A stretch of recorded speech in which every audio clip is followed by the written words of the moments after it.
and welcome back to the Lair. I'm SULK and here to bring you our next build video. What we have is going to be another one in our Bear Robot line, and also, not to mention, a Transformer line as well. What we have is the Bear Robot Bumblebee. I'm a little bit, again, as a Transformers fan, if you see the previous video, I'm surprised that Bumblebee became arguably the most recognizable after Prime, the main character in these movies. I never understood that because to me, he's always just been like the kid in the group and just a regular rank and file soldier. But now he's got the spotlight. As you can see, this is kit number 188005, rated for 6+. Again, made by Wangao. And here we have Bumblebee. As you can see, it kind of matches the more Beetle aesthetic than the Camaro aesthetic that most people are used to.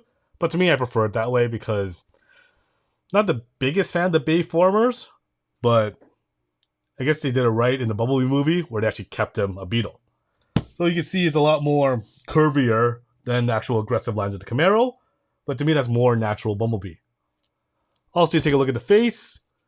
He's actually on non-combat mode because he doesn't have those eye shields down, and you can actually see his eyes fully. But yeah, like looking at the box, clearly matches the Beetle look and really gets the point across. Again, I'm so happy that this new movie has come out. Hopefully it's good. Wouldn't really know because I still gotta watch it, but I know Bumblebee's gonna be main character again because when is he not? I'm hoping he can talk. Let's be honest on that one. Like, I never understood why they never made him talk. I get the whole radio gimmick, but to me, he got pretty old pretty fast. Just get your point across and speak. But neither here nor there. That's the style they chose for Bumblebee in these movies. But may as well say not the biggest fan. But again, just trolling off right now. May as well get into the build. And can't wait to get started. And let's get into it.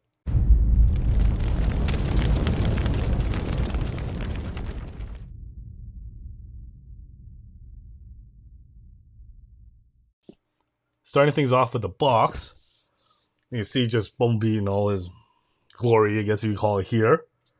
And looking at it, you can tell, again, as I said in the earlier, his visors are up, so not really combat mode. But they chose to have his hand into his actual energon blaster.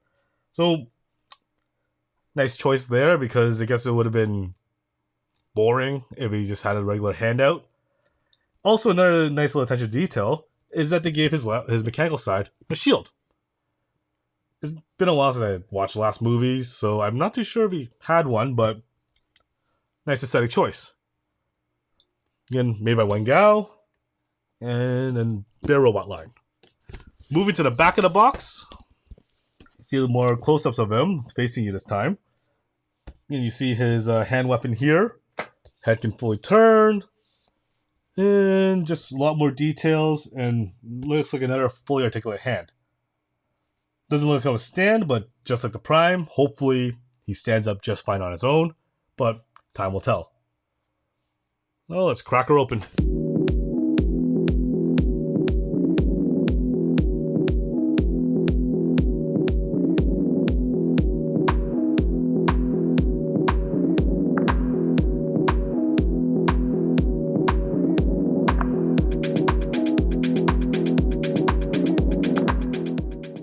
Once again, Wangao produces a nice, sturdy instruction manual. Has about 88 pages of instructions with 407 different steps. Again, full color, and jumps right into the build. This actually only has 6 bags, so well, 2 less bags than the Prime did. Hopefully, it'll be a lot faster to build. But again, one way to find out. And I just love their instruction manuals because it's just so clear on what you got to do, and I just love the full color. Let's get started.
So here's the finished Bumblebee piece in all its glory.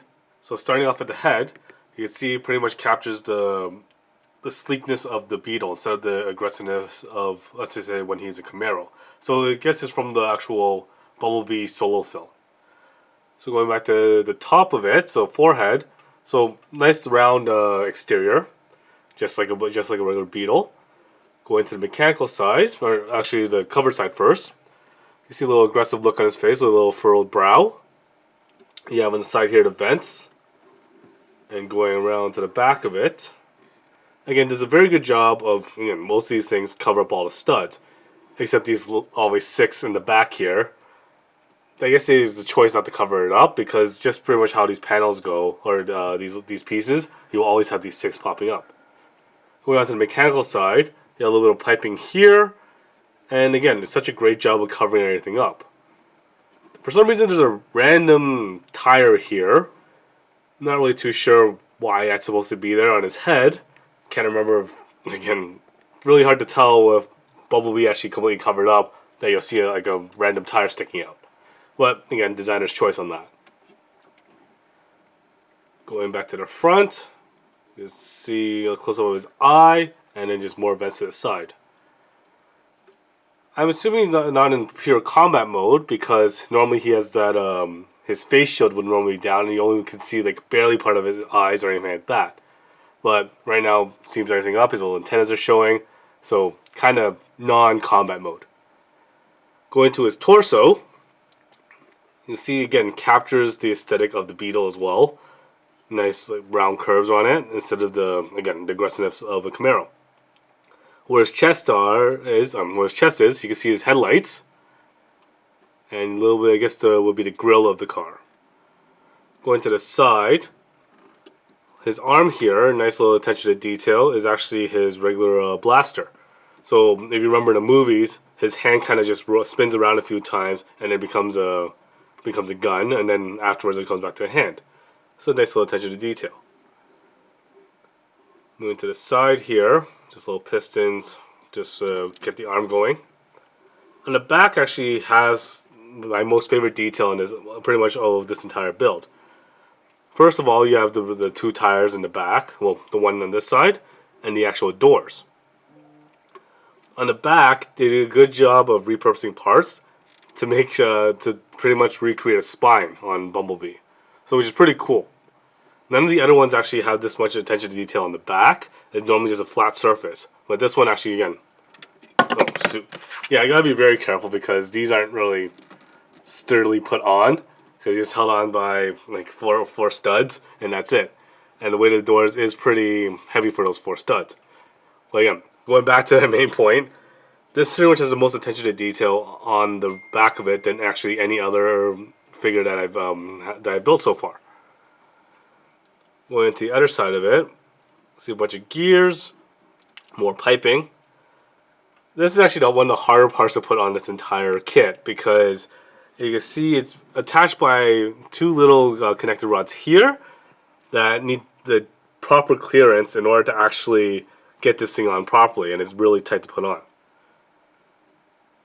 Going to this other side of the arm, you can see his combat shield, and yeah, pretty much more details on the arm. And again, another fully articulate hand here. But again, you can't really spin it because the shield's in the way.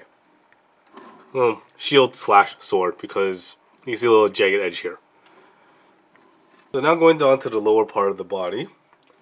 Let's start with leg here. Has a nice little cover on his toe, which is again a little bit of attention to detail. Going to the side here. Unlike Prime, where it actually has tires at the bottom like a truck, it just pretty much has a lot of just little nits and little like touches of detail splashed in here and there. Again, unlike Prime, again I keep going back to it because Prime has a lot more detail when in the movies because you see a full 360 of him transform. Bumblebee on the other hand, I'm not too familiar if any of the movies actually show a full detailed transformation scene, especially when he's in a Bumblebee in the Beetle mode. So I guess take it this is supposed to be how it's supposed to be. Moving on to the mechanical side of it, again, a lot of gears. The hardest part is that the tolerances between these two gears here that actually don't sit fully flush. So you can see a little bit of, when you try turning it, it kind of flexes a bit outward. I'm not too sure how to probably fix that, but again, just might be my kit, or let me know in the comments if it happens to yours as well. Moving to the front, on the mechanical side, pretty much where the shield should be, but have these little openings here. And yeah, it puts a lot of attention to detail and everything. So that just about concludes the close-ups, and let's move on to the rest of the review.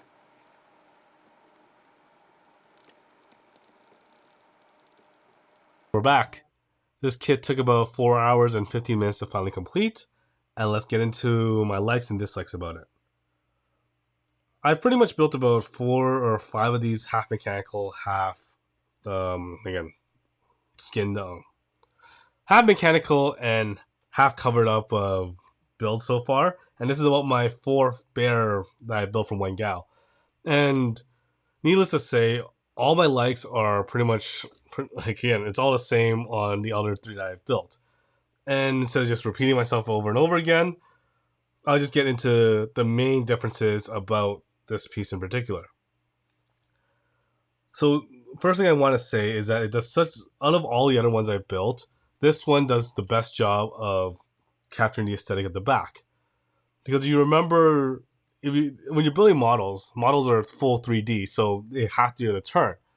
And if people, sometimes most companies just cheap out and put no detail in the back, and just kind of make, like, again, if you pose it, you have it facing one way, and they pretty much don't care about anything behind it. But this one here actually has a lot of detail that is in the back of it, like the spine piece and these door pieces here, which they don't really necessarily have to do, but it's a nice added bonus. Also, it does such a great job of capturing the aesthetic of when Bumblebee has his blaster out. Instead of having just another standard hand just holding a blaster, this one actually integrates it fully. And it's just like all the other ones, there's so much detail they put into it, and you can tell they actually cared about when they started designing these things and putting it together. But that's my likes, and let's move on to my dislikes. First thing I want to mention is that it was missing a few pieces, a few 1x4 tile piece and a 2x4 tile piece that I was just, for the life of me, couldn't find. I thought it might have been another bag, kind of stripped it open, and then yeah, it was just missing. I pretty much had to go through our spare parts bin and kind of find these pieces myself, and find them and kind of have to Frankenstein a little bit to make sure when I put them on, they're not in places that you can actually see. So I did a pretty good job of actually covering it up. Another dislike I have is that out of all of them, this one actually has the most just random studs sticking out. If you go to the actual side of the torso, it has a full panel here that did not cover up any of the studs. Which, again, they could easily put the tile pieces to cover it up, but I'm surprised they didn't, because out of all the other ones, like, you don't see any loose studs at all on the torso, especially on the torso. And then going on to the actual legs, you have these random studs sticking out, and just the front and the rear. So I don't know what the choice was on that one, but it could have just did a better job. Another thing on his blade here, this entire row of studs is visible, which I could have easily put a single 2x4 tile piece that goes over it and covers it up. But again, I don't know if it was actually a design choice or they just kind of forgot, or missing piece. But again, I do have to give my honest take on it. I do actually like it quite a bit, but I'm not gonna lie, I've really only seen the Bumblebee movie once, and he's never been my all-time favorite character. The only part I remember about this movie is when Prime showed up in the first 15 minutes, blasted through the Decepticons, and they all got off the planet. And they made the entire movie like that, I would have loved it a lot more. But since it became this entire thing about the humans, how he got his name Bumblebee, and why he still can't talk.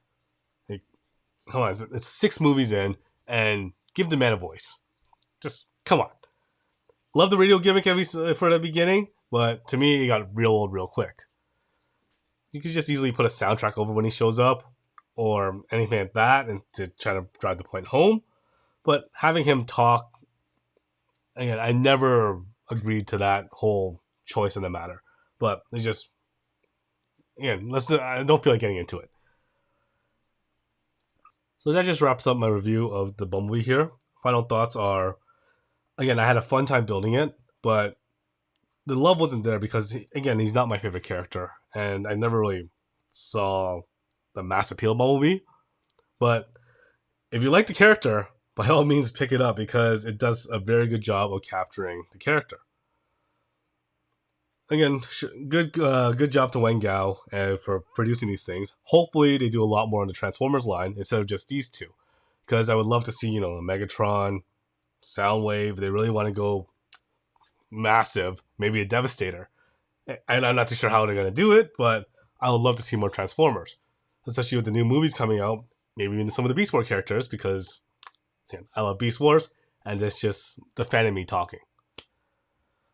Again, if you like this kind of content, don't forget to hit that like and subscribe button and hit that bell notification for updates. And please don't forget to leave a comment in the video, and we will get back to you for pretty much any comments you leave. Again, don't forget to follow us on all the social medias because we have our Facebook, Instagram, and TikTok all up and running. Also, if you actually like to get your hands on one of these, he's actually posted on our website at conquestslayer.com. Well, that's it for me. Until next time, I'm SULK, and have fun building, y'all. Laters.